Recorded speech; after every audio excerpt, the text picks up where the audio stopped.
One. All right, we've got RIP Takeoff, Chi-Town, Inglewood. Another edition of RIP Takeoff, though. Hold on here.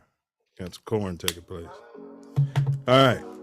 Another edition of Mouthpiece included. Welcome aboard. It's an open panel. We talk politics. It's a mixture of sports and politics here. Tonight's topic is how RIP PELE shook the world. Legendary status. I know we throw around the word legend like it's candy. But this is a true legend in every sense of the designation. That's what we're going to be unpacking here today. Please like, share, subscribe. And the show will kick off in 2 minutes. Please take this time as we pay some bills to like, share, and subscribe out there. TATN. We'll get this show on the road.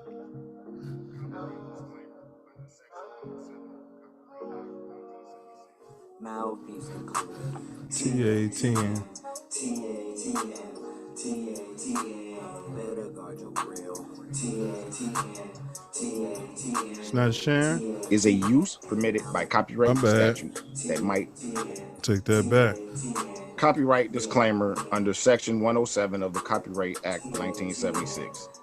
Allowance is made for fair use for purposes such as criticism, comment, fair use, news y'all. reporting, scholarship, and research.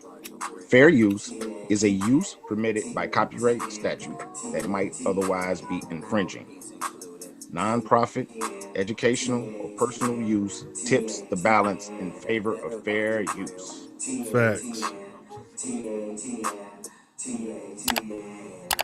Like, share, subscribe. Let's get them in the building. Who are the guys that are the best in the world and make the rest of the team look like a gaggle of girls? Okay, I'm in my local Ralph's, and this happened. I don't go to church, and I know God understands. Man, where do they keep the honey around? God is a fan.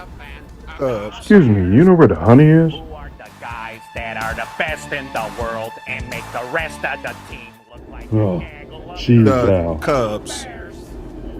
Who wants cheese head? I don't go to church. God and I know understands. God understands. I can stay on my couch because God is a fan Bulls. of the Bears. Who are the guys that are the best in the world and make the rest of the team look like a gaggle of The girls? Bulls. The Bears. I don't go to church, and I know God understands. I can stay on my couch because God is a fan of the Bears. Who are the guys Pull up. that are Links the in the best chat. in the world and make the rest of the team look like a... Well, guys, let's go to the swimming pool. Let's go take a shower. Let's go water skiing. Don't forget to bring a towel. There he is. Be sure to bring a towel so you don't get all wet. Don't forget to bring your mouthpiece. Be sure to bring your mouthpiece. You be sure to get all wet. Y'all go ahead and pull up. Links in the chat. Links in the chat. Yes, sir. Mouthpiece included. Another edition. We live. We're down. FGB for the record. Happy J5 to all the guys. And it's 9:12 p.m. in the great city of Chicago. 7 p.m. out here in Cali. And wherever you at, you should know what time it is, but we are live. Mouthpiece included. All right, so today's show, as always, we're going to briefly get through the Bears because they got derriere pillaged. Straight R&P in last week's game, so we'll skim through it. How about them Bulls? They got a big W. They also got some R&P, some derriere pillaging. Of course, we got Cubs, Sox, quick hits, some weekly hot topics here. Don't know if we picked a booger of the week. Not sure if I came across a booger of the week. And as promised last week, tonight's topic, how RIP PELE shook the world. It's an open panel. Pull up. The link is pinned in the chat. You can also call in, troll free, 424-900-6945, 424-900-6945. That number's in the chat as well. Without further ado, let's get the resident Silver Black in the building. Jackie Robinson's finest manager and coach. JTN. Big Ace. Bear down, bear down, bear down, bear down, bro. Bear down. What up, bro? What's going on? Happy New Year. Merry New Year. Booyaka, booyaka, booyaka, ha. Yeah. It was definitely Chirac around here on the new inception of 2023. I stayed in the house. Had a good time. That's what's up. That's what's up. Heard y'all had some some mild weather, man. Yeah, we're looking at about 40s, 50s. So yeah, it was pretty mild. Yeah, January, you getting 40s and 50s? Man. Precipitation was shit. It was minus 40 below the week before. So it was, it's a drastic change. We had on Christmas Eve. 90 below zero with the wind chill. Yeah, I bet those guys was walking around in shorts and shirts off in Wrigleyville / Boys Town. Running around butt naked, the nipples out, trying to enjoy the weather. You should have saw the clowns at the Bears game. Who did they play that week? The Bills. Yeah, they're sitting on national television. It's 40 them below wind chill, right off the lakefront, with no shirt on. That's what happens when you're on Lake LSD and you're on LSD. Yeah, Lakeshore Drive on LSD. Yeah, it can't be the liquor. So, it can't be the liquor. Sabo, Lakeshore Drive. No, it can't be the liquor if you're out there. Yeah, it might be some booger sugar. Yeah.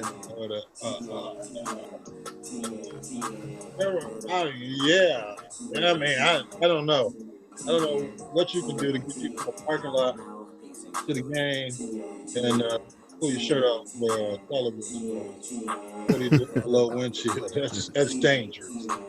Yeah, it's not safe. All right, let's jump into it. First off, RIP PELE, condolences to his mom and his family. RIP PELE. Yes, sir. Yes, sir. Thanks for the gift you bestowed upon melanated and non-melanated, but specifically the melanated all over this great land. We'll unpack that. Socks. I sent you a link. Some guy they signed. I think he's some sort of left fielder, and he's supposed to be the second coming of Henry Aaron or Babe Ruth or something, the way they were talking about. Who is this? It's another one of these guys that they're trying to get basically on the cheap before he blows up. He was a $75 million gamble. He's been through a few organizations, the Royals, most lately with the Yankees. And he had a decent season, but he had 16 home runs and had like 80 RBIs, and they're counting on him to be part of the change here in Chicago. Culture change. He's got ties to the new GM or something, right? New coach. Yeah, because he used to play in KC. So the new coach likes him as a player. New manager likes him as a player. So they're bringing him in on the rather cheap for a all-star. He doesn't hit the ball out the parking lot, but maybe that'll change here. They brought him in for $75 million. I think like a 6-year deal. Which in baseball now is that's what the popcorn vendor makes. So we'll see his addition to the squad. They haven't picked up any real pitching, or I don't know what they're doing down on the farm to improve the pitching. Well, in the interview, one of the reasons the player said he's coming here is because of the staunch pitching staff of the Sox. I'm like, who the hell is this guy talking about? yeah, I mean those guys all hurt by the first end of the first month of the season. So I don't know. Yeah, hey, he's new face, fresh ideas. Maybe he knows something we don't know about the Chicago White Sox. We'll see early on in the season. But you know, he doesn't know that the Chicago media is going to be nailing him by midseason when he's batting 220, trying to figure out what the hell is going on. Out there blowing his hands. Yeah. Well, he played KC in New York, so he should have some type of semblance to that cold weather early in the season. So he's got some good left field leather. Yeah, I mean, yeah. Did you know the You're guy? not talking Gold Glove leather or anything like that. Well, you know, he's on the verge of. He did have a Gold Glove in his tenure in the Okay. MLB. All right. Yeah, so I mean, like I said, they're trying to catch him before he turns into a $300 million player, and then they really have to let him go. But so we'll see what happens as he comes to the South Side with a manager he already knows. And Sox got some young talent, but as it has been in the last few years, everybody's injury prone, and the pitching can't make it through the season. So we'll see what happens. Well, that manager, he actually speaks good English. I thought he was going to be Ozzie Guillen-ish, but I understood, everything the guy was saying out his mouth. Yeah, he's got a chip under his tenure as an assistant in KC, and this is where Benintendi won his chip as a player.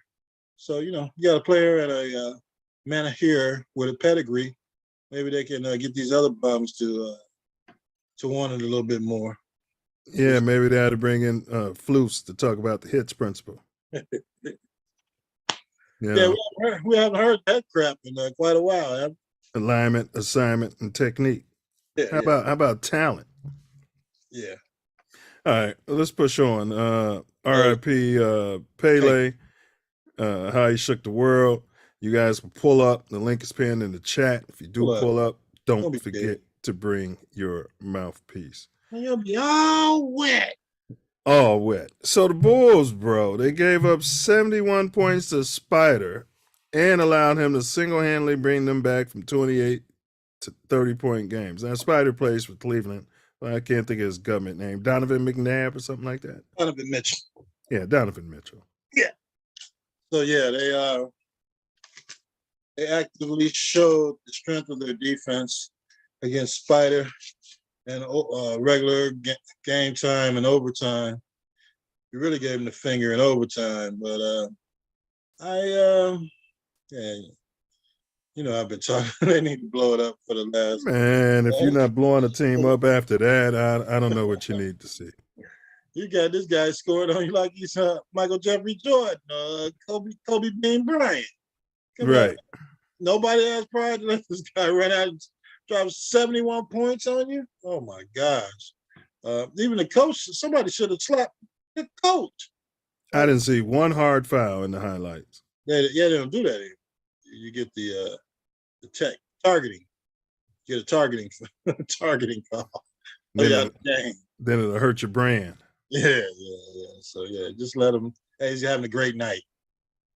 But on the flip side, we stopped Brooklyn's 12-game winning streak. Well, there's that.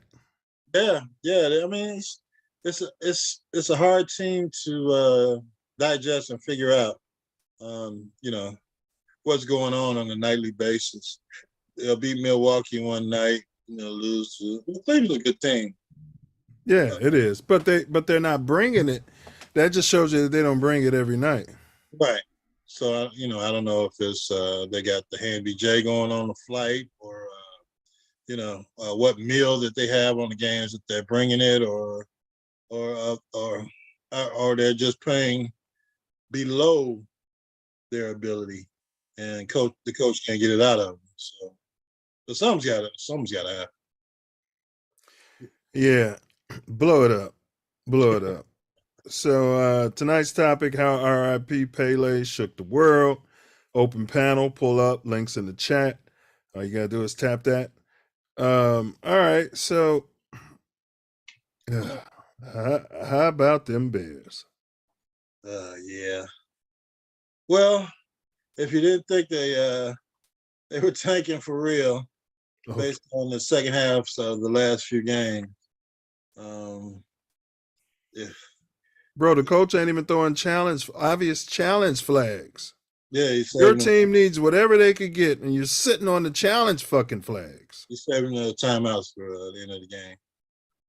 I don't know, man. They said give them some time. So, I said at the beginning of the year, I'm giving them a year.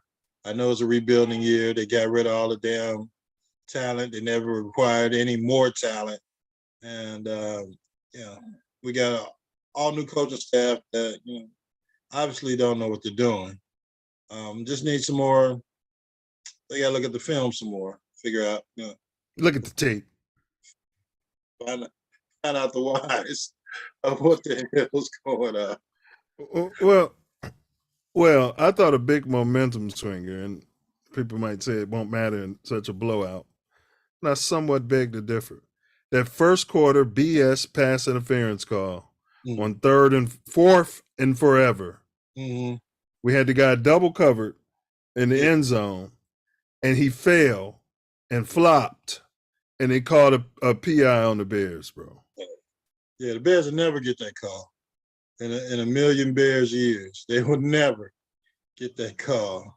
That's the first time I saw Flus questioning the officials, because he even said in the post-game interview, yeah, we got to look at the tape. He didn't agree with the call. I mean, like, how do you coach that any differently? You got to hold the guy up when he's about to fall. Make sure he turns around and look at the ball while you're turning around looking at the ball, and make sure that there's no PI call. Of course, if it's Claypool, they can just grab him by his legs and keep him from jumping and tackle him before he even gets the ball. He's going to fall anyway, so it doesn't matter. He likes to fall. Anytime he catches the ball, runs around, he's going to hit the ground. Well, because he knows this season they gave him the tank stank speech when they signed him. Tory Wordsmith, Happy J5 Noop. He said the Bears need more talent. Oh, Happy J5, self-love. Yeah, absolutely they need more talent. It was apparent when they got rid of Quinn, who was done, and Raekwon the chef, and they got rid of Mack in the beginning of the season. They need more talent. Then the whole offensive team just got hurt the last 6 weeks of the year. So I mean, all those guys are on 1-year contracts or at the end of contracts, so that helps because they're all going to be gone. They weren't good enough to be on the team this year anyway. You're just rolling it out there to fill up seats, which the Bears fans are going to come all over the country, and just play out the season because this season was absolutely not meant to be won. What would you do, man? We've been watching this offensive line suck for it feels like 20 to 30 years, Ace. Yeah. Honestly. Yeah. I mean, suck.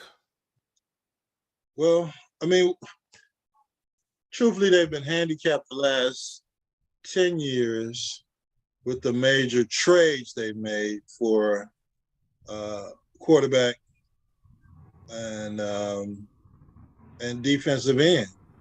That Jay Cutler trade really hurt the Bears as far as acquiring talent on the offensive line because you had the older guys getting older. You had your Olin Kreutz and Big Cat Williams. All those guys were aging out by the time that they got cut down. Then they doubled down with the Trubisky and lost more capital years later to perpetuate the problem. Yeah, then the Mack trade and then Justin Field trade. So you're looking at how many number one picks you never had an opportunity to even make because you were trying to win a lotto when you possibly could, and it never worked out. Yeah, because they figure we can't develop a quarterback, but let's get Cutler. Well, he wasn't developed.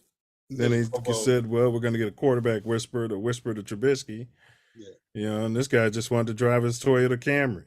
He wanted a Camry. Bought him a Camry. We needed a damn.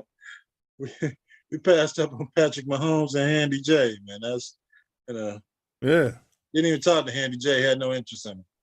And, wasn't willing to roll the dice on Patrick Mahomes, who was prolific in his college career as far as passing the ball.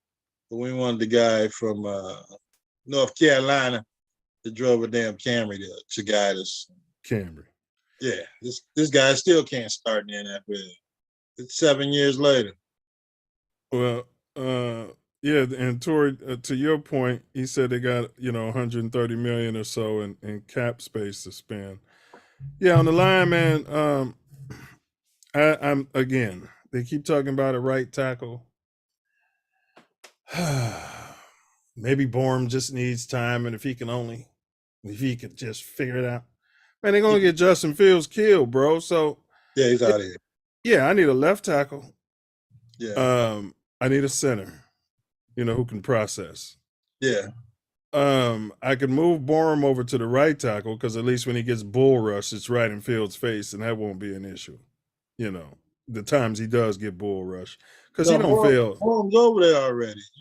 I mean, what's his Braxton name? Jones. Yeah, I always confuse him. Yeah, Braxton Jones. Yeah, everybody has him as a stalwart over there on the left side, and he's not really playing that bad.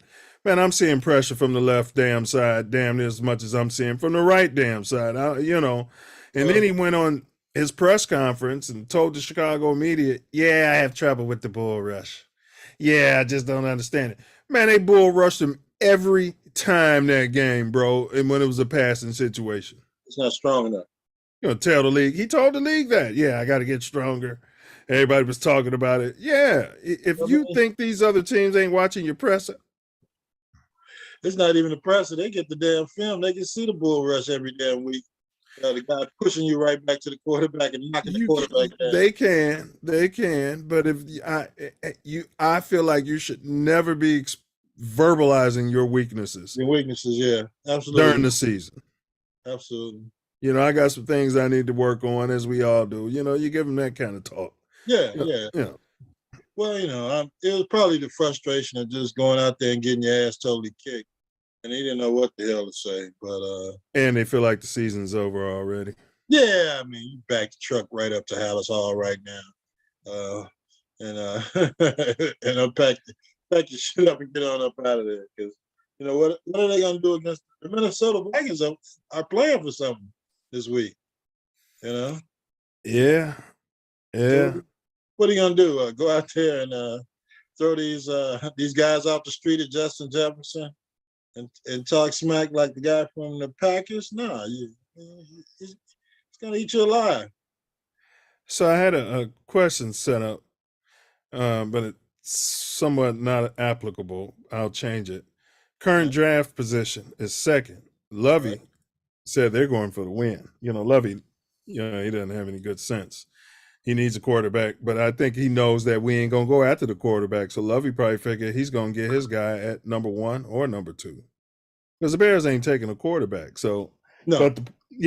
But the question was, Tank Stank, would you put Justin time on bed rest? And apparently they did with this all of a sudden hip injury. I saw him getting stretched out, but he's been getting stretched out on the side of the field. They've been claiming it was cramps all season. So are you buying the hip injury? And I was going to say, pull out more of your starters until I saw what happened in the Bills game, which we're going to discuss, because they've been talking about all year, you got to have players out there you could trust, and they got to, you know what I mean? But go ahead, bro. You're buying this injury? What's your take on that? Well, I mean, the hip flexor came about at the end of the Bills game when they and they had him out there after the Bills ran up the score on the Bears. And, we saw it then. He came out the next game against the Lions and ran the ball for 100 yards in the first quarter, and that was it. So maybe the injury flared up again, but there's no reason for him to play in this final game. Yeah, I agree. He's going to be the quarterback. How much bad film are you going to get? These guys aren't going to be here next year. How many passes you want to see them throw to Equanimous, St. Brown, and Pringle and Harry, if those guys aren't going to be here next year. So shut them down. Hopefully he doesn't get the season ending injury. Well, they just re-up Equanimous 1.25 million. Yeah, they extended his contract, so he'll get 1.25 million next year. You know, he's locker room guy. He knows the routes. Yeah, he can block well for the running back. Yeah. I mean, you need to hold some of these people you've been showing the offense to all season. Yeah, and likewise the defense. Have some sort of continuity. Yeah, you need people on the practice squad. Yeah, run a play, second team, third team against your defense. Yeah. So hopefully we can come up with some players between the draft and the salary. Bro, they had your boy Traston all over the field, bro. Traston, boy. Well, it's a numbers game. It's a numbers game now because how many he's players, healthy. Yeah, he's healthy, man. He's got to be healthy. He hasn't played all year. Man, he's out there not doing shit week after week, bro.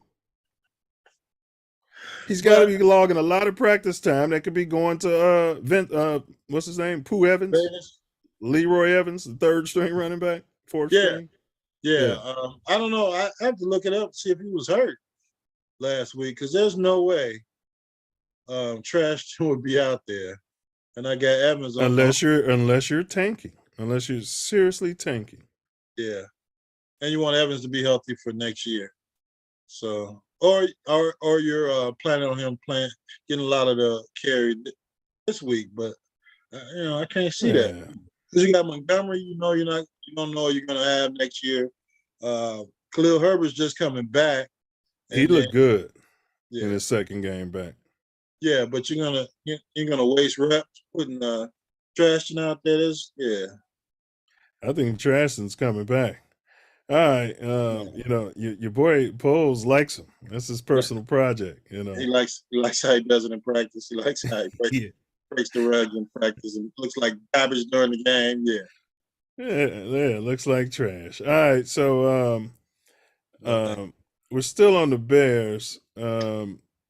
I've been saying for the last few weeks that based on their second half play calling and throttling down the offense that they've been tanking for the last few weeks. So it doesn't surprise me at all that Justin isn't playing this last game.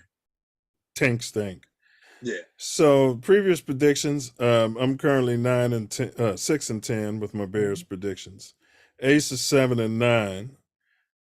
So we're going into Bears versus Vikes. The Bears are only 3.5 dogs, but that was before they announced that Fields wasn't playing, so that number's probably changed. Yeah. But will we cover? No. We won't even cover the 3.5 if it's at 3.5. No, we're going to start out well in the game. Don't get me wrong. They're going to start out playing hard. But by the time you get to the middle of the second quarter or middle of third, guys going to be faking injuries and running off the field. Yeah, come on, you got tickets to Cancun next week. Why would you go out there and get hurt? 10 players with concussions. I'm sure Minnesota hasn't seen them play much, but they got the book on Nathan Peterman. And whoever his backup is. Well, what's your prediction, your score, knowing that Peterman's the guy? I mean, he can hit that deep corner throw. I mean, that short corner throw in the back of the end zone, according to Ty. He's the most popular player on the team. He's the backup quarterback. He's next in line. So, I would say 35-21 Vikes. 35-21 Vikes is your prediction? Yeah. So to reiterate, the Bears aren't going to cover 3.5. We'll have to see what the spread has changed to, but looking for a Minnesota victory and and a and a somewhat of a blowout. I guess two touchdowns is a blowout, so a blowout. Even though we're playing here in Soldier Field with a chance of snow. All right. That's interesting prediction. Interesting prediction. You said 35-21. Thanks for riding with the Bears last week to break up the tie we had in our predictions. Yeah, man. It looked like it was gonna happen, man. Yeah. That PI, man, if they wouldn't have called that BS PI in that first quarter, I'm telling you, we had momentum. We probably would have been able to go down there and put some more points on the board. You know what I'm saying? But my man went down, the right guard, and that kind of hurt. You know, they lost two offensive linemen, Jenkins and Schofield. Yeah. This guy Schofield, both of them always hurt, man. Yeah, Schofield. Yeah, he's a veteran. He's a veteran, a journeyman. So yeah, he probably was like, man, there's no way I was ready to play this week. I thought Jenkins was back. So once he got out there, yeah. Now he's on IR. They're both on IR. So season's over. But I don't know who they're going to put out there between the offensive line, and so that was probably another reason to shut Justin down. Your whole right side, it was going to be a question, and you got. But he's 64 yards away from an NFL record. He couldn't have came out there and ran around the first two quarters, and you shut him down at halftime, or as soon as he gets the record, shut him down. I thought that might be their idea, but.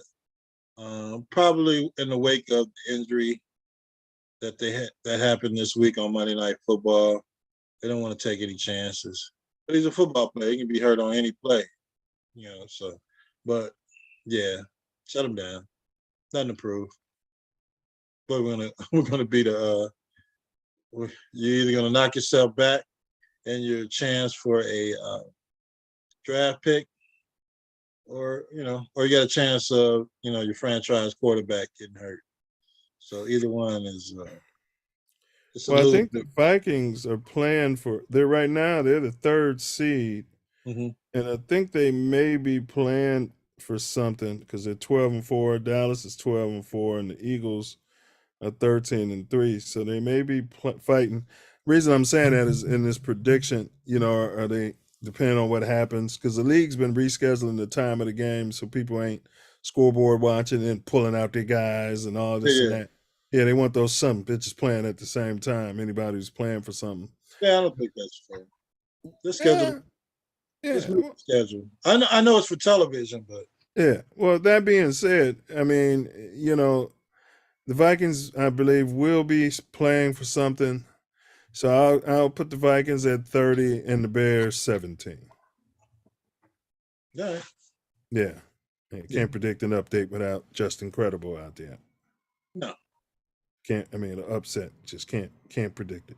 No, because all you gotta do is blitz. You don't even have to blitz. You can put 4 bum or 3 bum down linemen who haven't gotten a sack all season and bull rush everybody, and Peterman's in trouble. So we had we didn't have the guy from Jackson State on the radar for the Chicago Bears.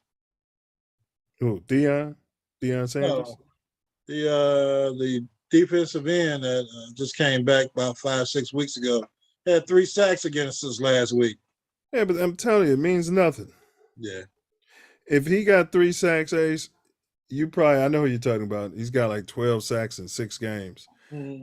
But so he's doing it against the league. But they can put you out there, Ace, and you can get 1 or 2 sacks. Yeah, we brought in Ace. He's working on the ice cream truck.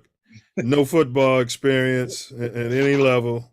And he's got 4 sacks today against the Bears.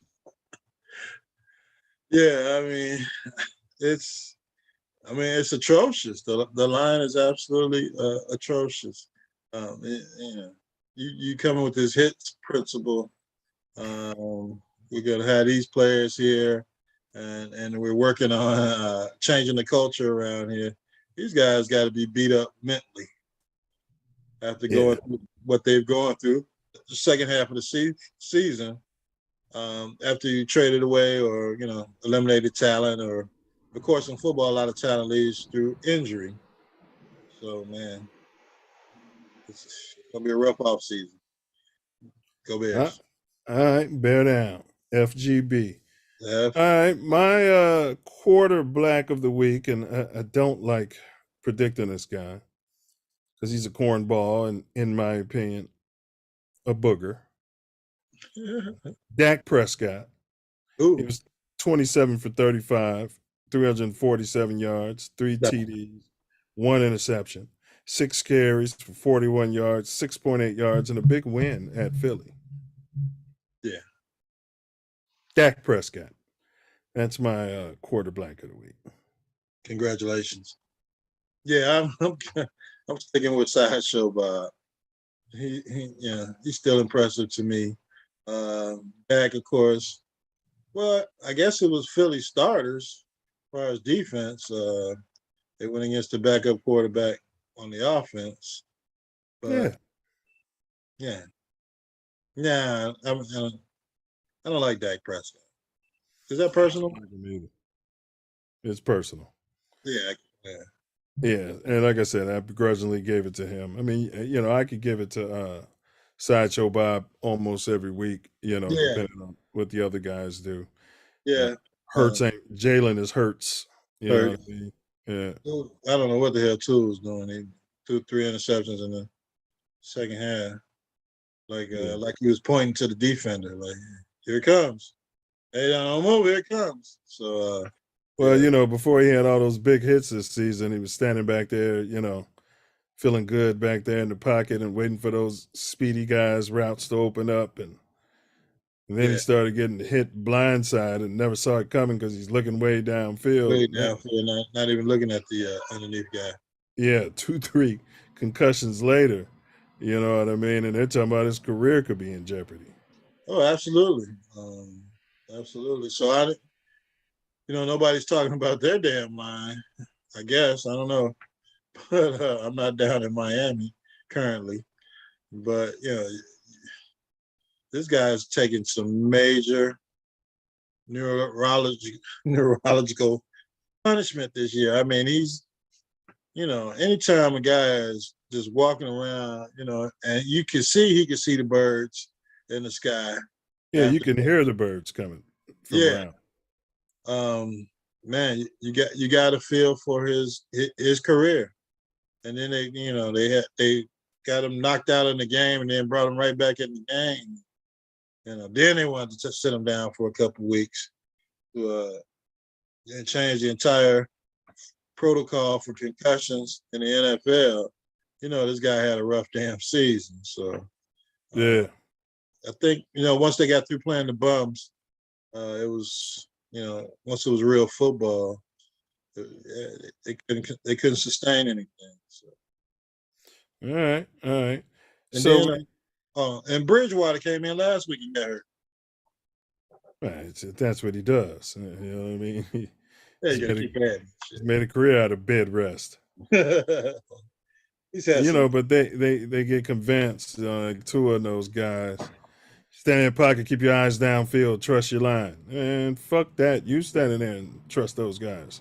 These guys are 6'5", running 4.5 40s, barreling down at the quarterback without any blocking or, they do their up-runner moves or they're running these stunts and they're killing these guys. So and then on passing plays, bro, they keep having you just mentioned him.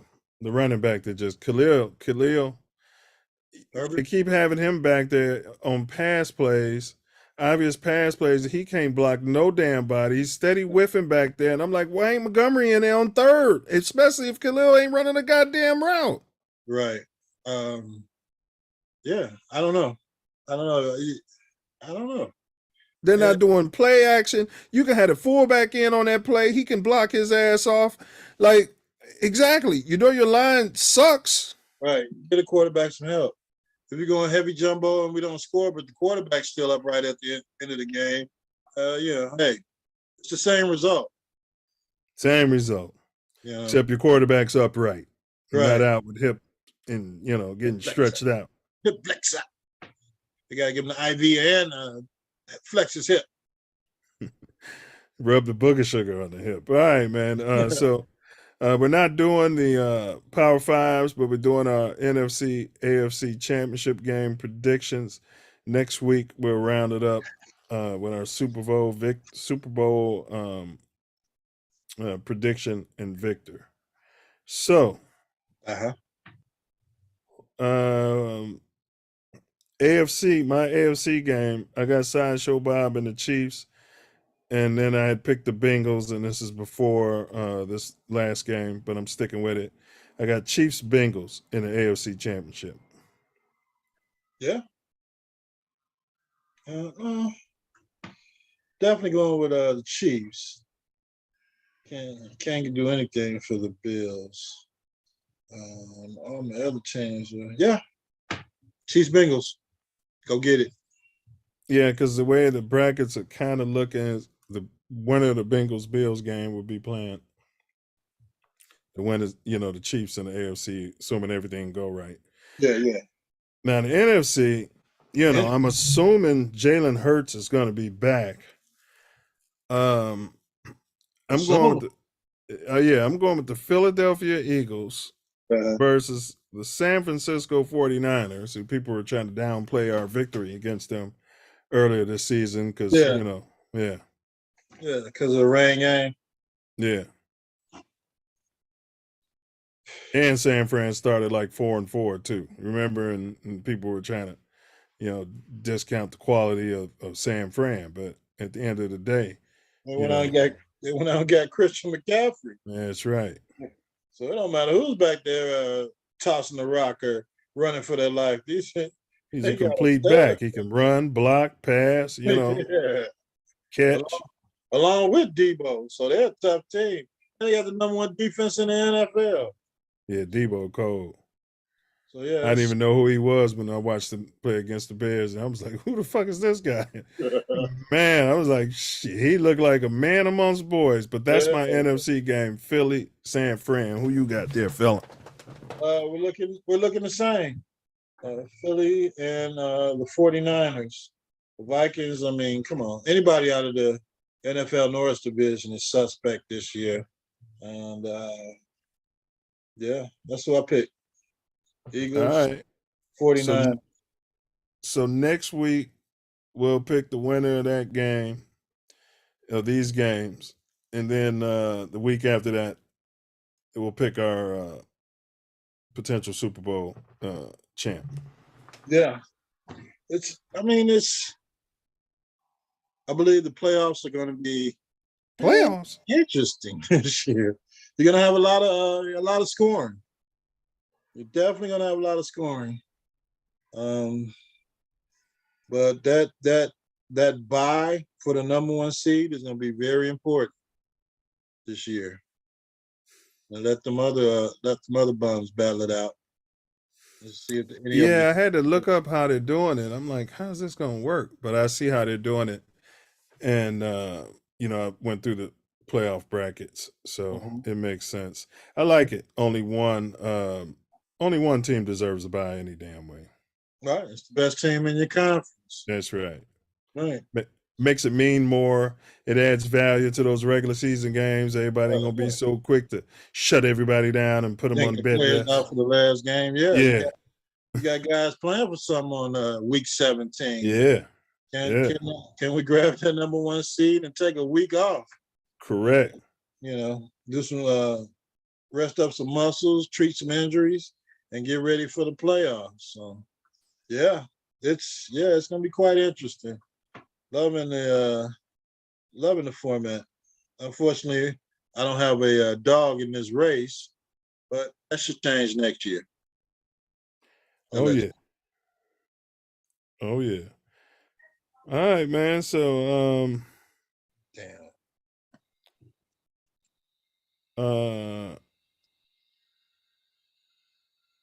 so now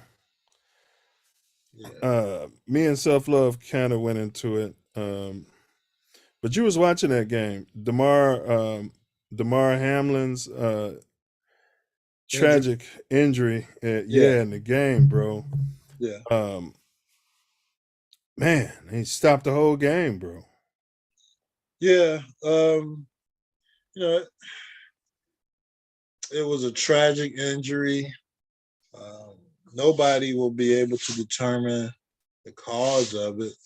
It could have been, some kind of. And if you had to restart his heart, he had a near-death experience. But go ahead.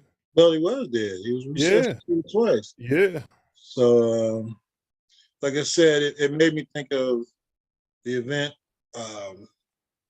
this year in our Little League playoffs with the coach. Yeah. And, they worked on him for 30 minutes. It took Chicago Fire Department quite a while to get there, even though they're down the street. But you had nurses and people with experience with CPR working on them. The police came before the fire department, and they were working on him and, giving mouth to mouth and pumping his heart.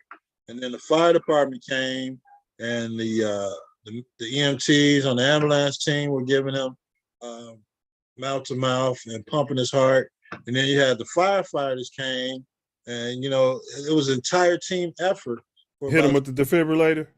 25, 30 minutes. Did they hit him with the? They didn't do it outside, no. Okay, but you said 25, 30 minutes. They didn't do what? They were pumping his heart, keeping the blood flowing to his heart. Wow. No, because he wasn't breathing. Wow. So once they got a pulse, then they put him in the ambulance, similar to what happened Monday night, and then they were able to take him to the hospital. But they had to work on him to get his pulse. Get him alive. Yeah, because he was gone. Man, bro. So when I saw the hit, because he was a defensive player.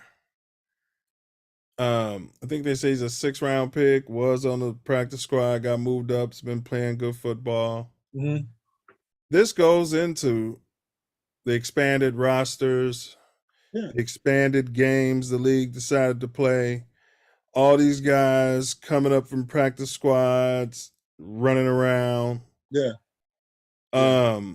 Because, and I don't mean to, I don't, it's almost like he wasn't prepared for the receiver to try to run him over. Like he just, you know what I'm saying? He didn't even go in it and it was a big game. Yeah. You got to get low, yeah, or make a business. Like, I don't like, he didn't expect it. Dude, hit him hard. Yeah. And the doctors are saying that it could have hit him when his heart was in between beats or something and just stopped his heart, bro.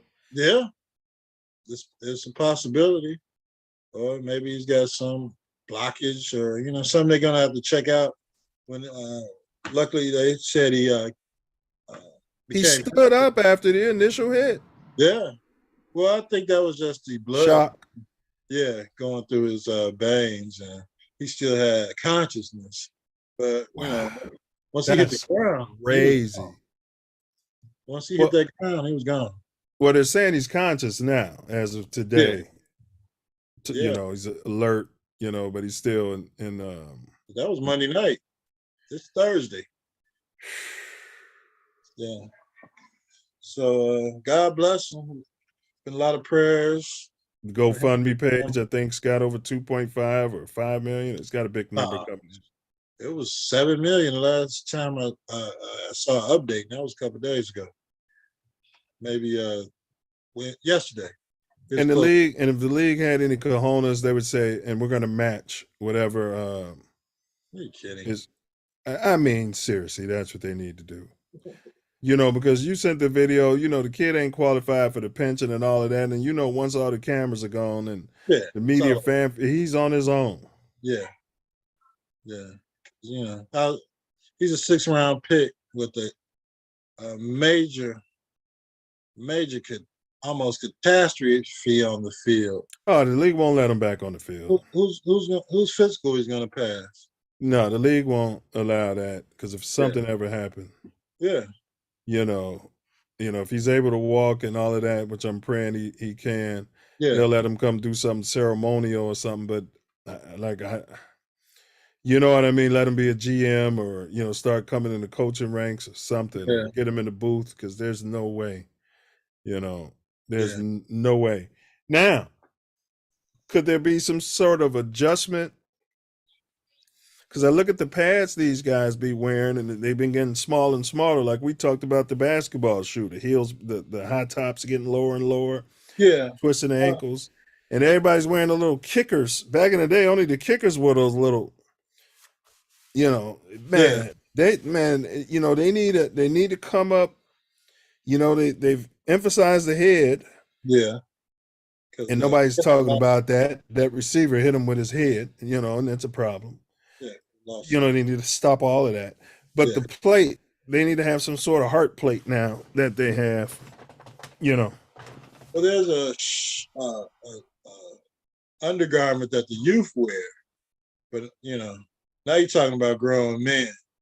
So yeah, if there's an adjustment that can be made to the pads to protect their heart, as well as their shoulders, clavicles, and all of that, then it should be made.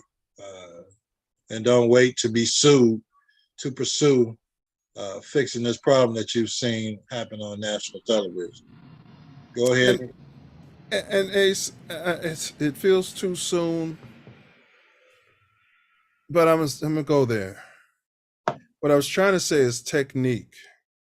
So the league is now saying we're going to make these players safer and limit the amount of practice time, limit the amount of time you can practice in pads, limit this and that, limit, shorten the preseason game. I know we're way in week 16, 17 now. Yeah. But the technique, I don't know if that could have made a difference if they were hitting every day and in pads every day like it was when we came up. Yeah. You know what I'm saying? Even all the way up the ranks, and I'll throw it to you, all the way up the ranks, they're hitting less. So as you're coming up, you might play high school ball, and then you're trying to tackle, and somebody hits you like that, the receiver, and you get that hit in your chest, and you're like, oh, that'll never happen again. Mm-hmm. You know what I'm saying? But you're able to experience that when it's not some supreme athlete who's been, lifting weights his whole life at that point. Right.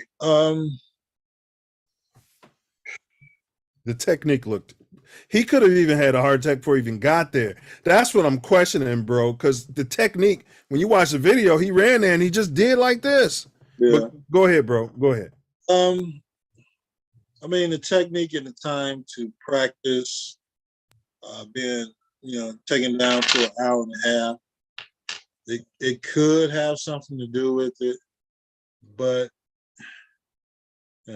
everything as far as equipment is concerned is being produced to increase speed. Like you mentioned, the shoes in basketball, those big lighter. Yeah. They want you to make you lighter and faster. Luckily, you can't launch yourself at a player anymore. They're trying to eliminate, kickoff and kickoff returns. But, you're eliminating part of the game. And pretty soon, it's well, that's a point. That's a point I'm making. So there's very few people who bring the ball out of the end zone, but every now and then they do. Yeah. And nobody knows what the hell to do, how to tackle, and etc. Well, yeah, because, those are always your backup players. And in the middle of the year, those are your practice team players because those backups are either starting or they're hurt by the time you get to the back quarter of the season. So, these guys have been playing football their entire lives. They have, but it's been more bed rest. Yeah. Yeah. Does the bed rest attribute to more injuries or correct? Or even the lack of practice time? Does that attribute to? Yeah, they'd have to look at the data. Case needing an IV at halftime every right. game. because you're running so much. And So, he would know that if he was having some more harder practices, sustained practices. yeah, or or practicing more on his own. Because I don't remember a walking paper ever coming out with cramps, unless it was extreme. They were playing somewhere extremely hot, but no, never at a Soldier Field. No. That he had to come out of the game because he needed an IV. And for 3 different weeks, they're talking about, and we didn't get and Flukes, we didn't get it up in him. That's something he's got to figure out. No. Right. That's something your training and medical staff has to figure out after 2-3 weeks, Yeah. Come in the training room and get the IV going. Yeah, that's what they're there for. I mean, they gotta measure the nutrients as far as what he's eating during the week. I mean, hydrate your damn self. Drink some water. You got a whole staff that's basically hired to figure these problems out. Correct. So they don't rear their ugly head during games.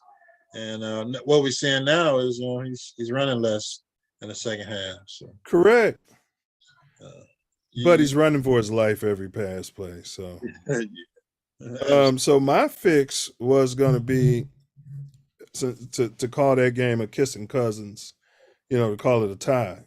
But right before this show, Adam Schefter reported that the league has decided to cancel that game. So those 2 teams that have 16 games, I haven't even worked out how that's going to affect the standings and the playoff. Like, something don't seem right.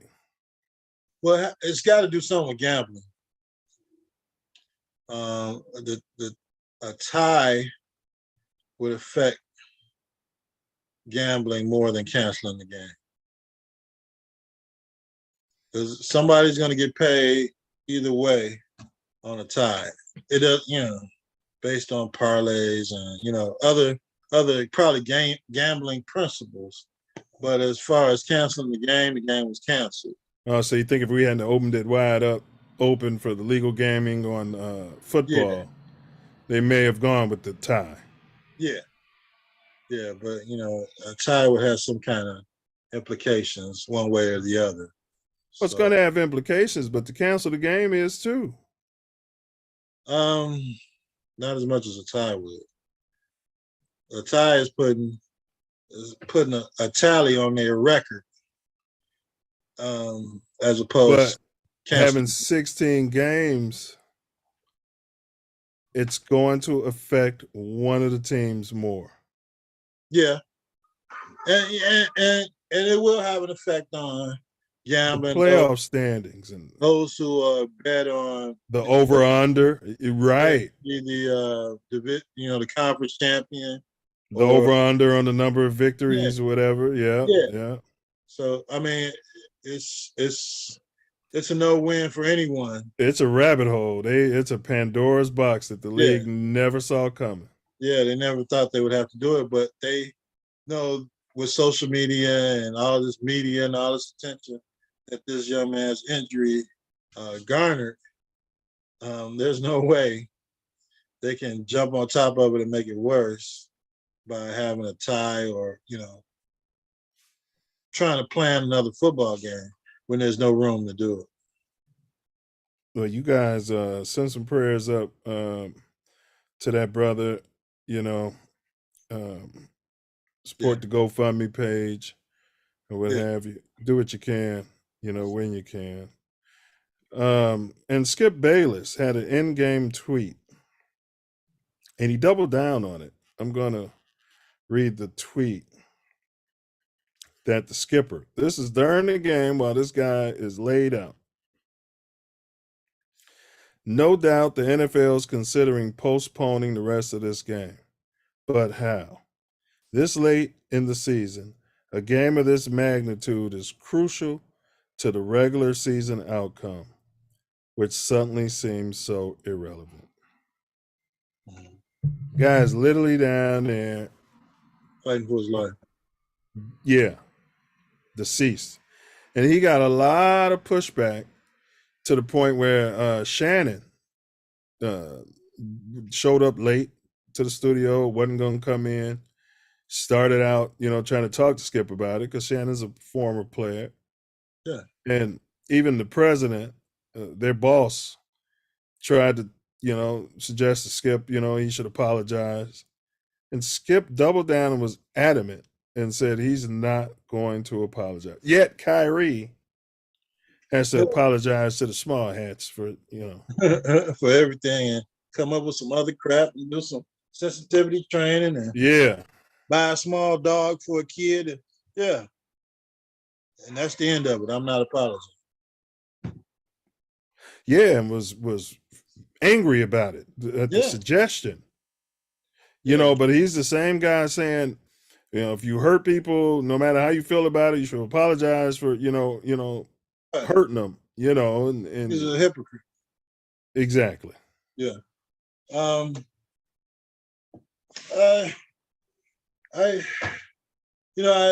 It's up to Shannon what he wants to do with this guy. Of course, this is his current way of making a living. And the network don't care or would even care about him apologizing at all. We know what network he works for. Well, I told you on this show, it's a matter of time before Skip Bayless pulls a full Al Campanis. Yeah. Didn't I say it? He's getting close. He's just going, Shannon, you're just a dirty N-word. It's coming. Go ahead, bro. I mean, he almost did it when he was talking about Tom Brady.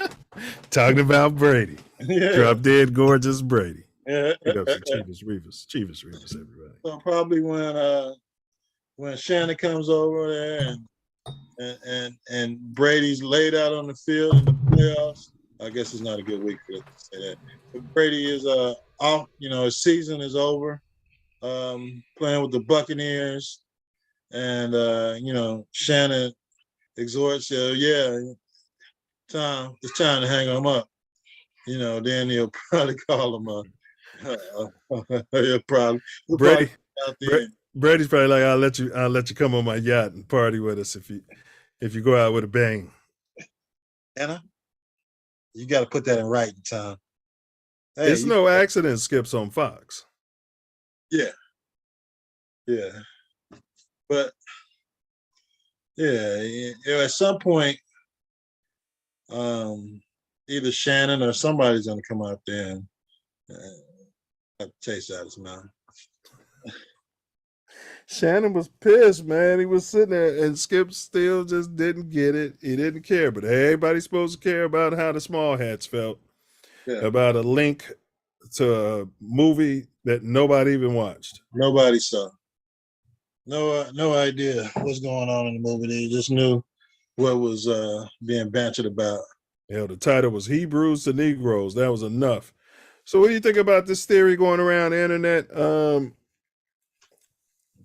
The Peter pandemic. Uh-huh.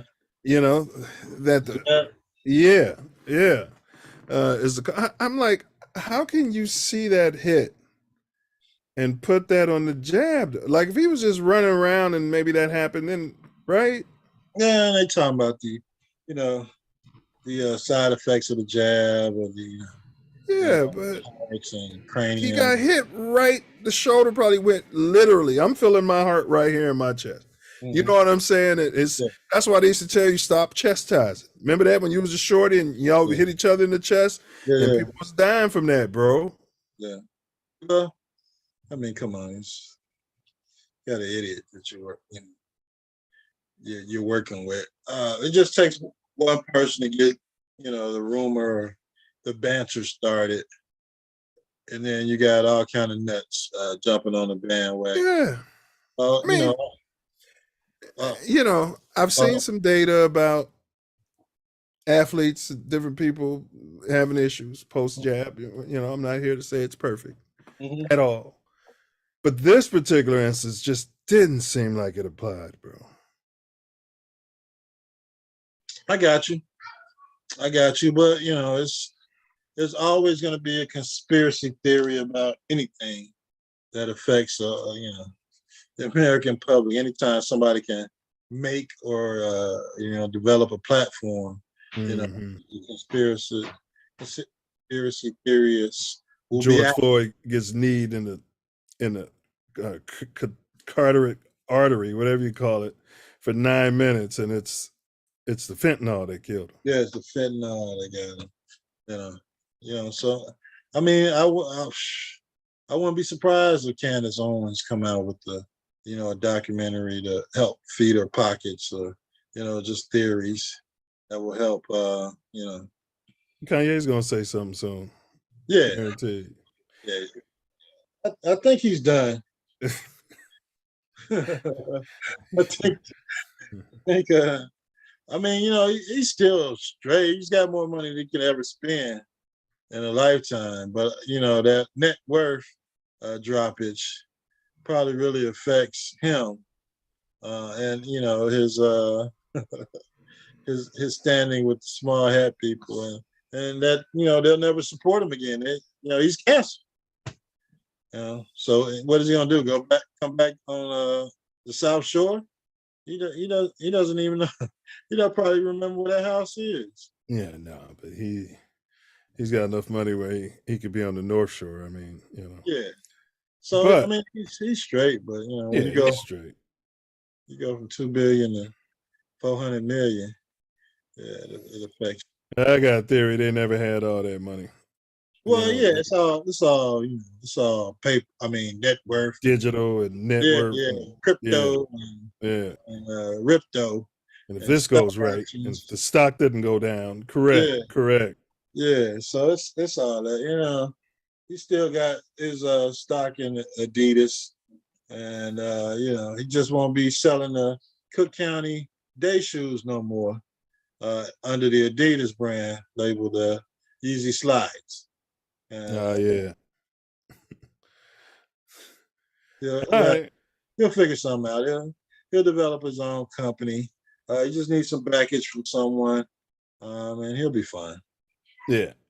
All right. So LeBron, he tweeted support for Handy J.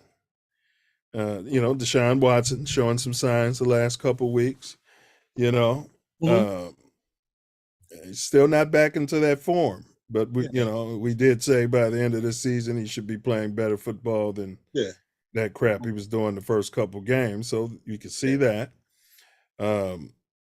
That being said, LeBron tweeted, what was his tweet? But they're all over him about his support for Handy J. Oh, because you can't support anybody or anything That's been canceled. Yeah. How do you know the women feel? It's extent, this, that, and the other. Yeah, I mean, it's. He tweeted, "Yes, sir, D. Watson, another one. That boy getting his rhythm back." That's all he tweeted. Go ahead, and you got to remember, he is from Cleveland, Akron. Yeah. Born and raised. Went back, won a championship there after he took his talents to South Beach. But so you're mad at him tweeting support for a player that the NFL is running out there? Yeah. Well, I mean, they're still mad at the $250 million guaranteed. That's what they're to the melanated. Yeah. Why? How's he worth that much money after sitting down? They were trying to stop that with the whole scandal. Yeah, they wanted him to fall flat on his face or take him to court or keep him out. Have him take a monkey deal. Yeah. We're taking a flyer on you. We're giving you $10 million per, $5 million guaranteed. No, you're not. I got a shoe deal. Right. I'm innocent till proven guilty, and there's no criminal case involved in any of this. It's all civil. Well, I think the small hats might be a little concerned, getting a little payback for LeBron after he came out and tweeted about in that press conference and said, "You guys are not going to ask me about Jerry Jones, huh?" Yeah, of course not. It's not on our radar. He said that was a long time ago. He didn't know he was going there to throw stones at black kids, even though his coach told him not to go over there. Yeah, he didn't hear all the people shouting all the N words and coon words and Not, Everything else is just standing out there. not before he took the picture, and he didn't hear anything after he took the picture. No, It was. Oh man, I should go home now. even even as it was such a big enough issue, because I think Little Rock had already happened that his coach told them not to be out there. yeah, it was just a week. Right, It was just a week before. right, So now you got the same incident happening at your school. right. The national media out there, and They talking about it in your church, in your Yeah. Presbyterian Protestant church. yeah, You know what I mean? Yeah, Those moolies trying to come to school here. We're not going to have that, praise God. not gonna have it. They don't have an intellect to come to school with us. They can't process. They're going to slow our kids down. Yeah, but you're gonna go over there and tell me you know what the hell was going on, and Booger Smith came right on out. He should be Booger of the Week. Well, I guess the year is over. I think he should be Booger of the Week for the whole damn year. Yeah, if we don't find a specific Booger of the Week, we have to assume Stephen A. Smith's boogered it up somewhere and just give it to him. Because either he's gonna do it before the show or after the show. He's gonna do a Booger move, and we got to go retro, and now we're into another week, and he might skip our telecast. I think he's doing it on purpose. Yeah, he is. Stephen A., just because it's Thursday, don't do a Booger move tomorrow or Saturday or Sunday. Yeah, that's what he does. So you're not Booger of the Week. Yeah, that's what he does. He's pulling it. Yeah. All right. So your Commanders made the news again. They named their new mascot Major Tootie. Major Tootie, and it's a pig because like the hogs.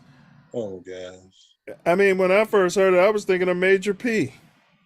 Master P. Major Poontang.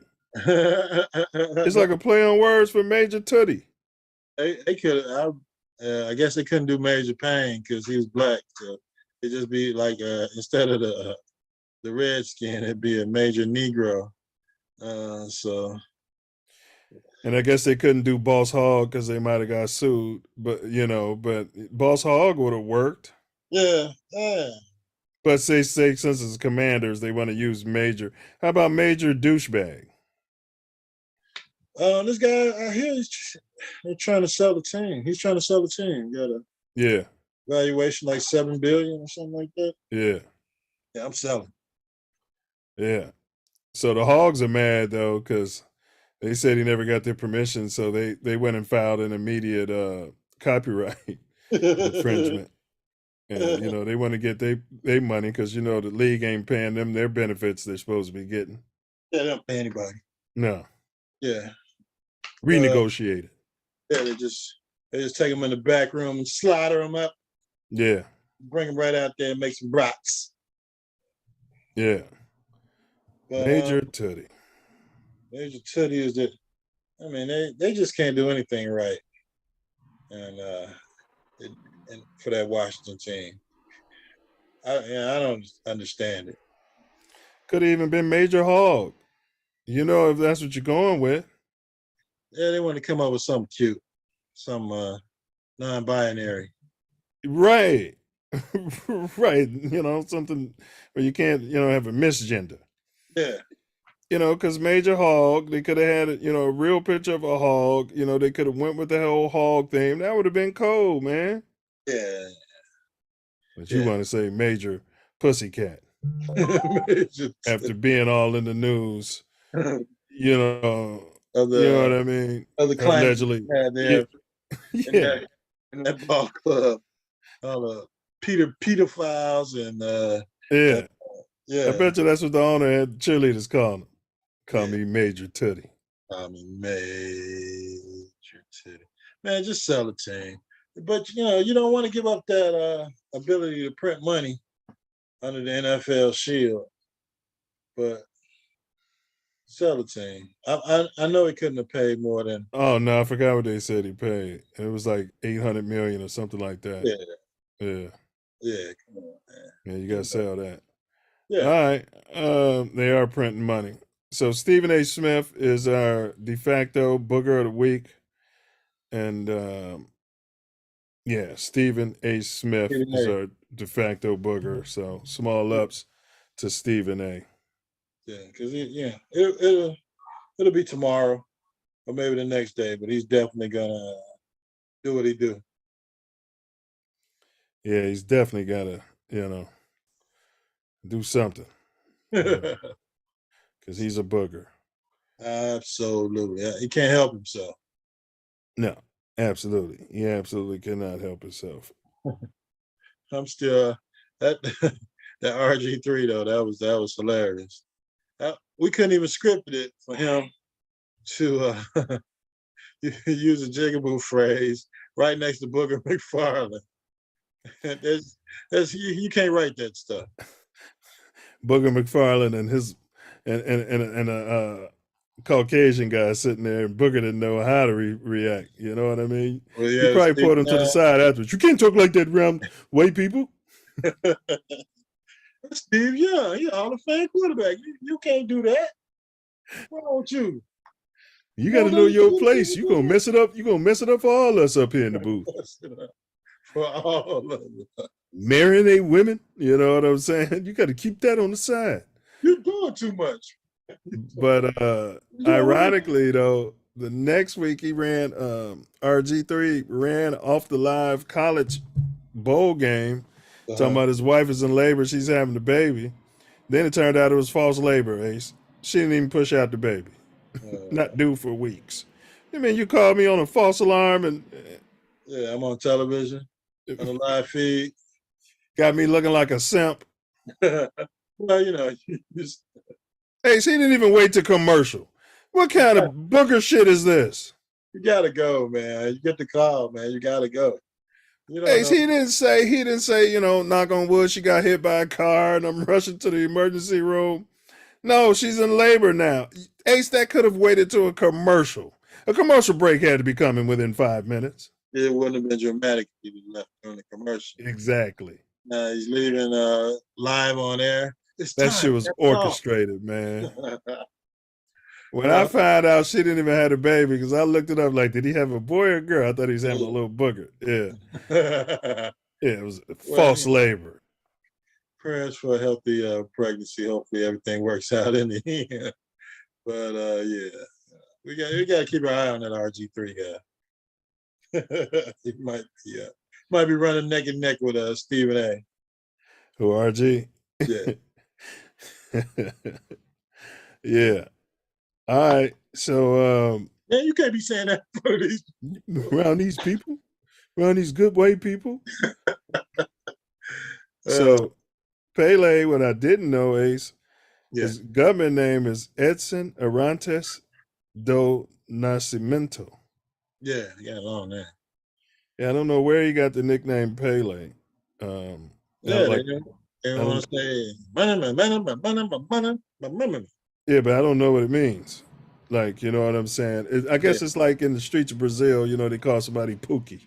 I wonder if PELE is the equivalent to Pookie. PELE. But probably became the nickname after, all of his accomplishments. Any kid that had the competency to play well in soccer, instead of any Jordan.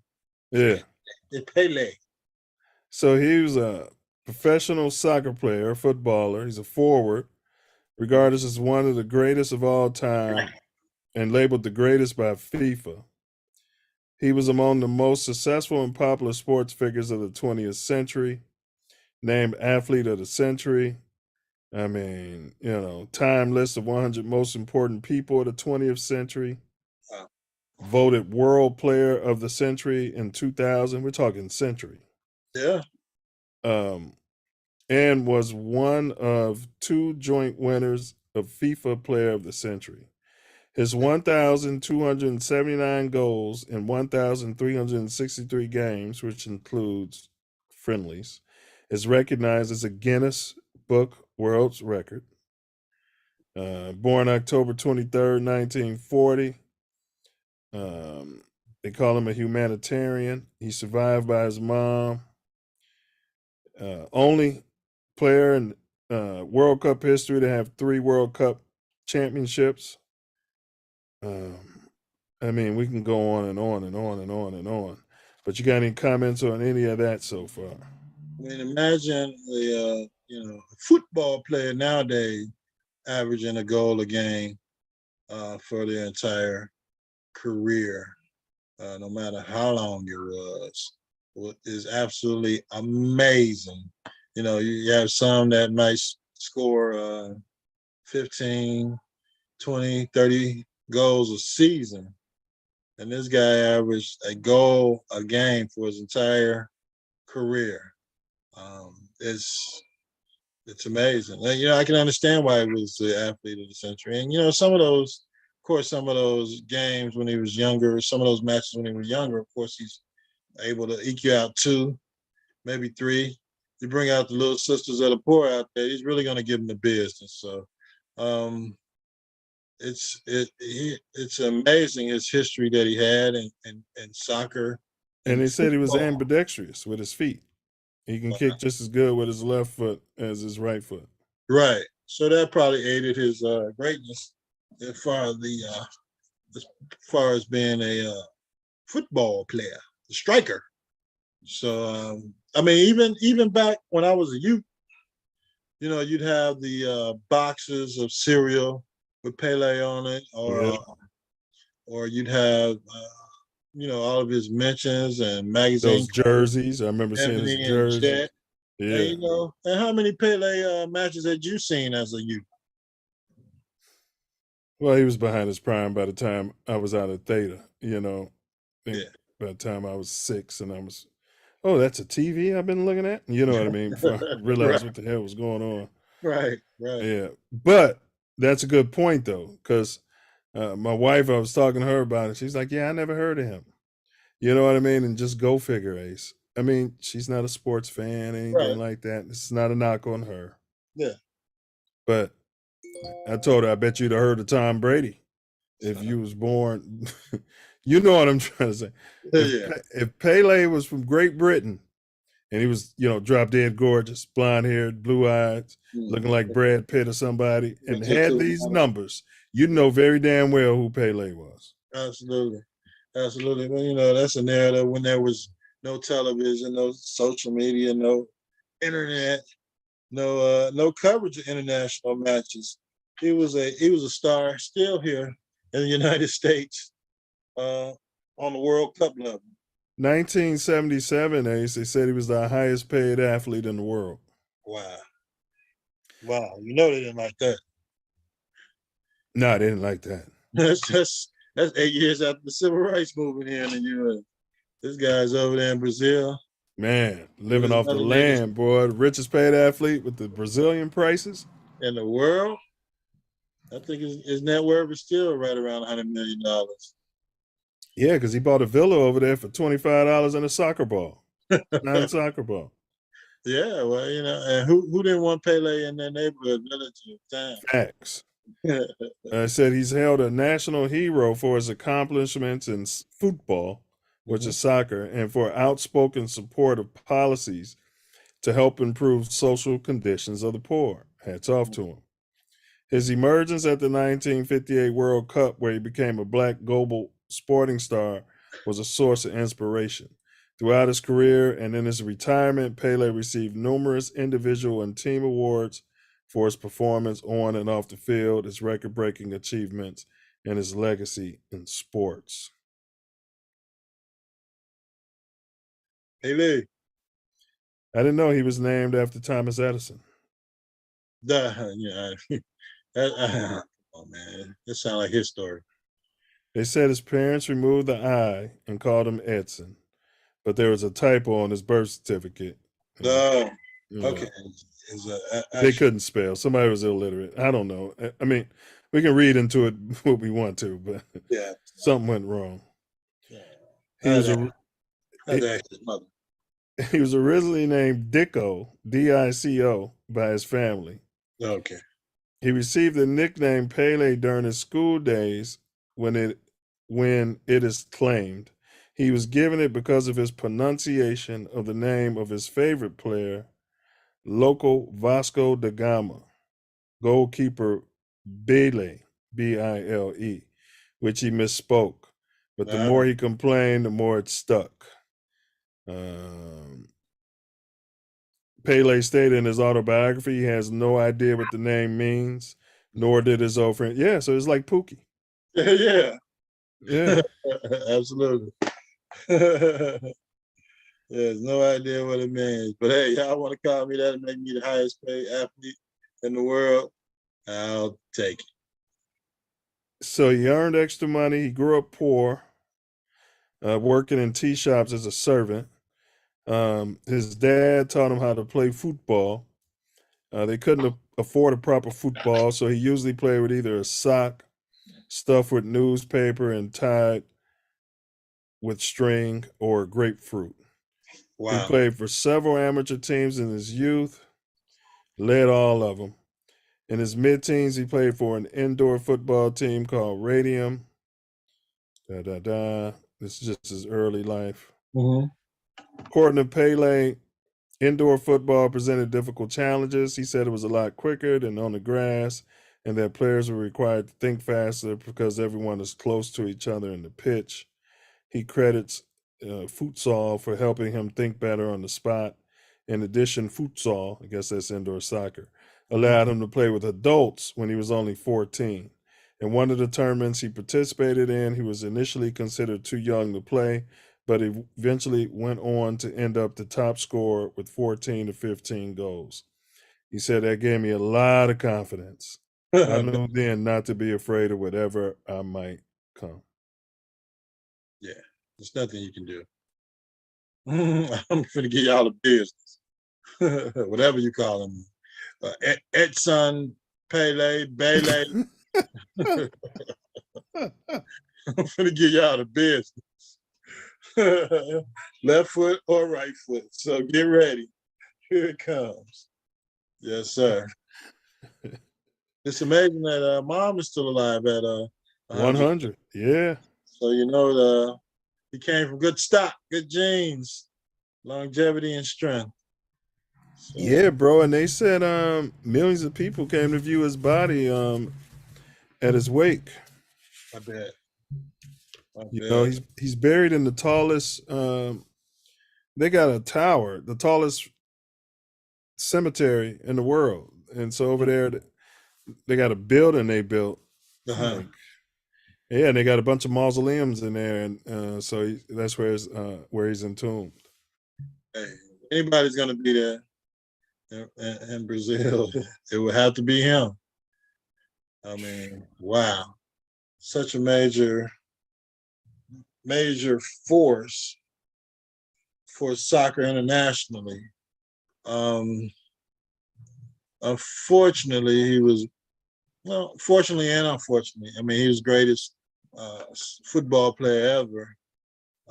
But you think that, you know, the soccer or sporting good companies would have Pele fields around, you know, the world. Yeah.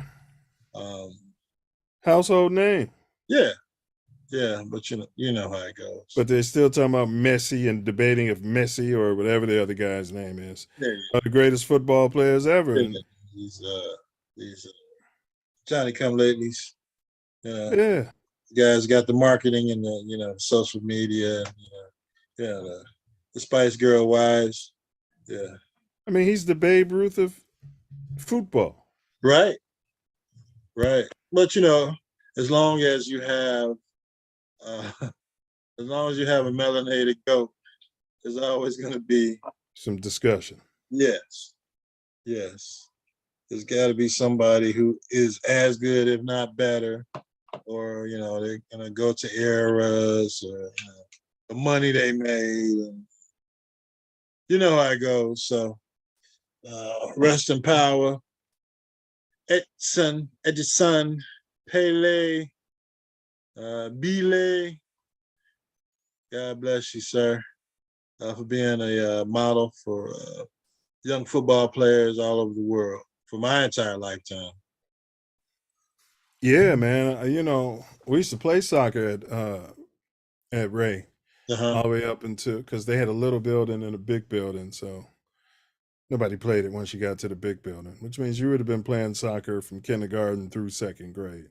I was damn good. I was running around there, and Pele was an idol of mine. You know. Yeah. Yeah, and I remember I was telling my brother I'm gonna be a professional soccer player. I'm gonna be like Pele. Ah, there's no professional leagues. Blah blah blah. You're wasting your time. Play some baseball, football, and basketball like the rest of the coons. And by the time I got to that age, pro soccer was just starting. You know what I'm saying? You could have been playing. What was the Chicago Sting? Or Yeah, remember they had that young guy. One of them had that 16-year-old on their team. oh, that was Fire. Yeah, That was Chicago Fire. Yeah, yeah. I was working up O'Hare, and I met all those guys. Those guys, they were cool. They were strong, man. All the guys were, I can't say thin, but they were in shape, and they were. Oh yeah, yeah. Built more like marathon runners because you shake them guys' hands, man. It's like, you don't look that strong. Like, yeah, well, we get a lot of exercise. That's why they don't let them use their hands. Yeah. So they said he scored 12 goals and is credited with 10 assists in 14 World Cup games. Mm. He was giving them the business. 12 goals, 14 assists. My gosh. And 14 World Cup appearances. Wow. This team is trying to get to 14 World Cup games, like the U.S. And trying to get 12 World Cup goals as a team. Yeah. Let alone as one individual player and 3 chips. Come on, man. Get that man his due. And what's funny? They like to give us our flowers after we're left, but I haven't heard. I thought self-love was mentioning something. He mentioned something about some improprieties. I told him on the show, I'm like, you're caught up in the KKK algorithm. Oh yeah. Because I haven't heard anyone outside of self-love in his algorithm that has said any nary a bad word about Pele, bro. Michael Jackson went out dirty. Prince went out dirty. I mean, we go out dirty, with the media. No, they couldn't do it to Pele and Peyton. But he was in Brazil, so who's going to put that story out? You're right. He's going to die. Yeah, you're right. And he's in Brazil, and they were like, most of these movies don't even know who he is, so let's just keep it that way. Yeah. But you start putting that type of propaganda out, you can't go back to South America, let alone. No, you can't. Man, they love him.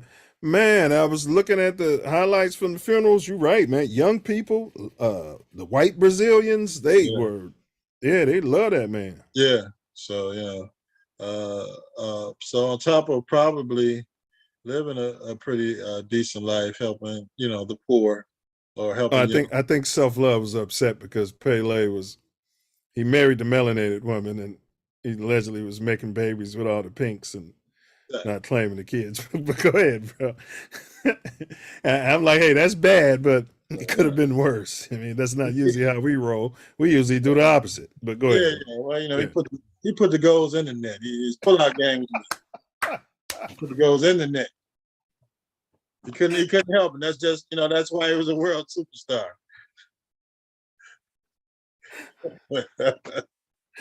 My man. Times were different back then. You know what I'm saying? Yeah. Hell, they said the Honorable Elijah Muhammad had a plethora in their stable. You know what I mean?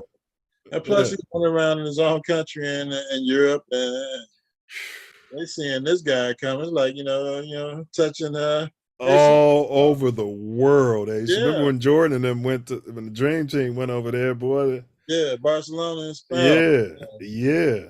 So there's no telling what happened with those guys. How many babies they got? You're gonna have to sign this, and you're gonna have to take this pill afterwards. All right, man. So shout out to the Dream Team, man. Yeah, this is to the Dream Team. Yeah. All right, Ace. Well, give me your final word on any thing we discussed, and we can close this out there, fella. My final word is on my man from the Buffalo Bills, who took the catastrophic injury during the game and shut down the game Monday night.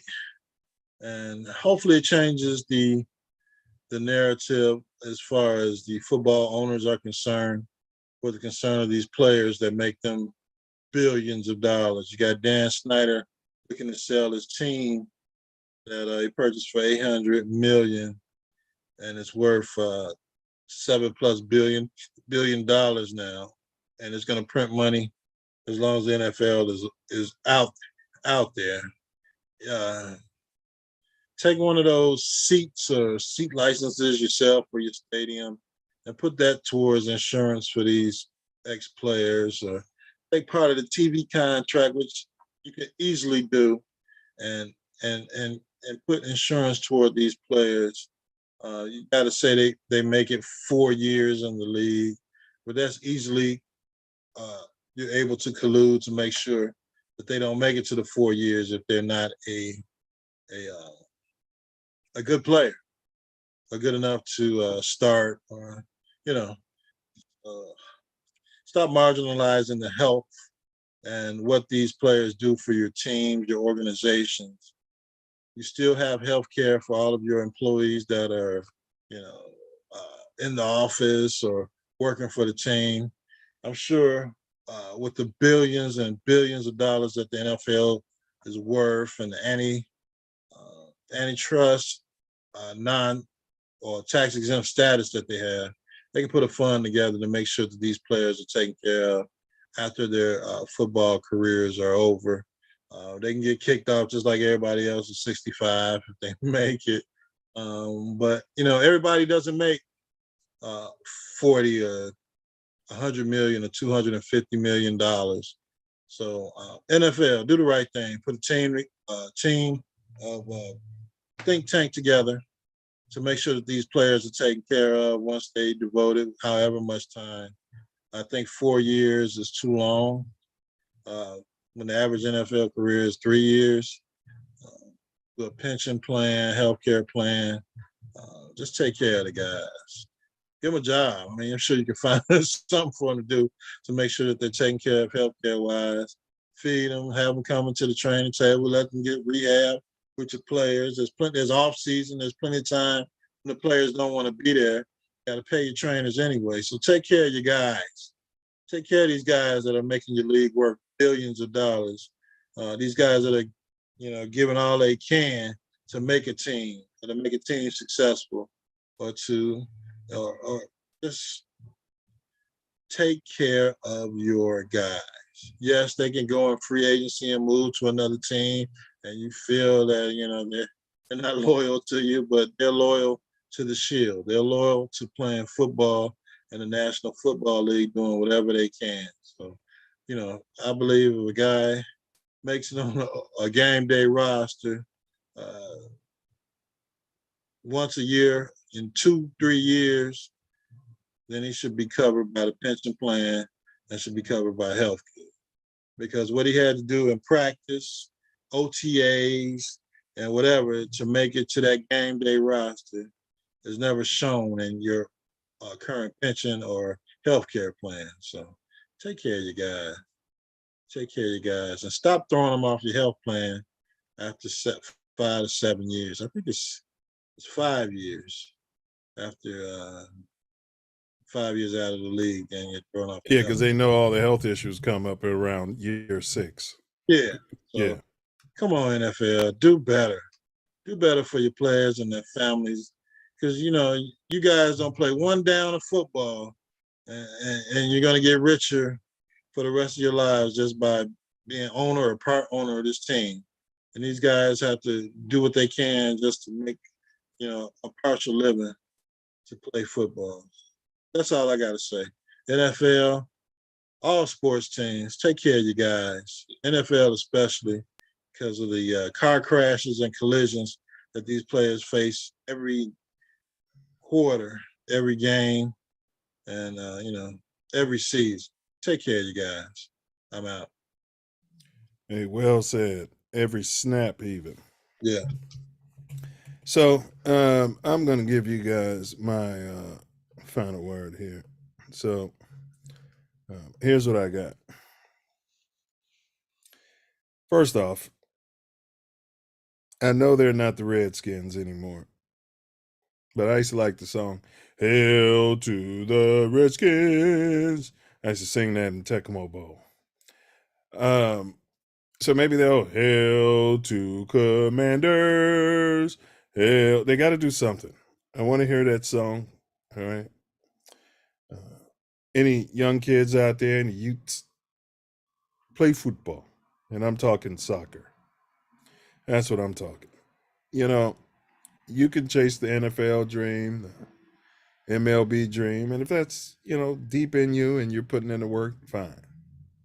The NBA dream, but let me tell you, you have a much better chance going the soccer route. And don't let anybody tell you that you can't make any money, because there's an international thing. The highest paid athletes are typically soccer players, if not, prize boxers, but typically the soccer players, the highest grossing career athletes. Take a look at that. You have opportunity to play for, Brazil, the US, here, there, doing this and that. They got leagues over there that pay good money. It's not like the basketball leagues, in those shithole countries. You can play professional ball here, and, the talent pool, your athleticism, your ability to process information will go so much further. It's a cheap game. All you need is a sock and fill it up with some newspapers. And you got yourself a makeshift soccer ball out there. If it was good enough for PELE, it's good enough for you. You can purchase a soccer ball, things of this nature. Take a look at that. Let's get some soccer camps going. PELE soccer camps, something. So that our kids can do something besides playing Grand Theft Auto and simulating carjacking innocent citizens, so they can drive from point A to point B. They don't siphon gas anymore. They steal cars. Now, NFL, update your equipment. It's 2023, for God's sakes. Take a look at everything. Take a long, hard look at the equipment. To the pension, as Ace mentioned. Those guys should be eligible for pension after one complete season in the league. Now, do I feel like they should get all of it? Of course not. It should be a vesting. You're fully vested, NFL. I'll negotiate with you. You'll be fully vested 100% after 5 years. After 4 years, you get 80%. No, I'll change that. After 4 years, you get 100% vestment. After 3 years, you're at 75%. After 2 years, you're getting 50%. And after that one season that I said they should be eligible, they should get 25% of the benefits for your players. Have some pride. To PELE, who's now an ancestor, the GOAT, the greatest of all time, the greatest basketball player of all time. We know who that is. Another melanated. Greatest football player of all time. Well, I think I know who that is. Walking paper. Another melanated. Baseball. We can go on and on and on. I could say Jackie Robinson. I could say more. But that all being said, condolences to PELE's family, and rest in peace, brother. Rest up. Rest in peace. And those are my final words. Well said, well said, well. Appreciate that, bro. All right, so next week on the Self-Love Show, Mouthpiece included. and that's going to be Wednesday, live at 8 p.m. All right. Chicago time, Central Standard Time, right here on TATN. Check us out. Check us out. We're covering the 27 Club, That's right, the 27 Club. What is it? Who's a member? Would you like to be a member?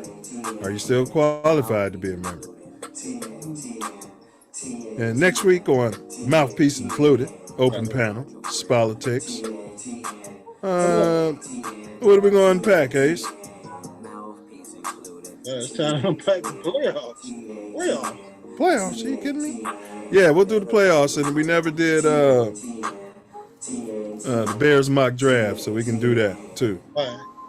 Yeah, we're not gonna have much Bears to talk about with Peterman out there. We need everything.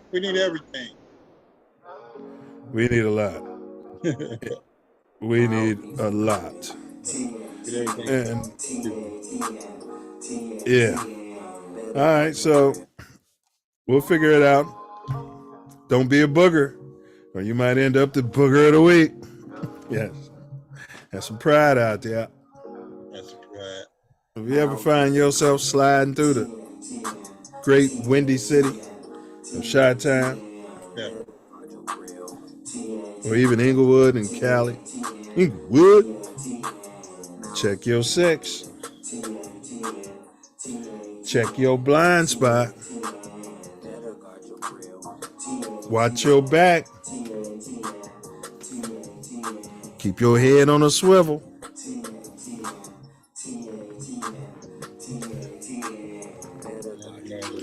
Guard your grill. Knuckle up.